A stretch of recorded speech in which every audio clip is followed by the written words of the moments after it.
Hi friends, before mini బ్లాగ్లోని blouse front part back part cutting చూశారు కదా. ఈరోజు మినీ బ్లాగ్లోని చిన్న సైజు బ్లౌజులకి ఫ్రంట్ పార్ట్ డాట్స్ ఎలా పెట్టుకోవాలో చూద్దాం. అన్ని సైజులకి ఒకేలాగా పెట్టుకోకూడదు. వేస్ట్ని బట్టి మనం డాట్స్ పెట్టకూడదు, చెస్ట్ని బట్టి మనం మార్క్ చేసుకోవాల్సి ఉంటుంది. మెయిన్ డాట్ వెడల్పు పావు తక్కువ 4 ఇంచులకి, పొడవు 2.5 ఇంచులకి పెట్టుకోవాలి. లెఫ్ట్ సైడ్లో డాట్ వచ్చేసరికి 2.5, చెస్ట్ పాయింట్ దగ్గర 2 ఇంచులకి పెట్టుకొని క్రాస్గా పావు తక్కువ 4 ఇంచులకి మార్క్ చేసుకొని ఈ సైజుకి 30 సైజు బ్లౌజ్కి 1.5 డాట్ వెడల్పుకి మార్క్ చేసుకోవాలి.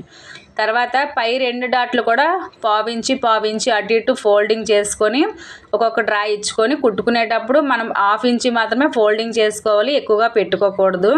ఫుల్ వీడియో కావాలి అనుకుంటే మన ఛానల్లో ఉంది, చెక్ చేయండి. వీడియో నచ్చితే లైక్ చేసి మన ఛానల్ని సబ్స్క్రైబ్ చేయండి. Thank you for watching.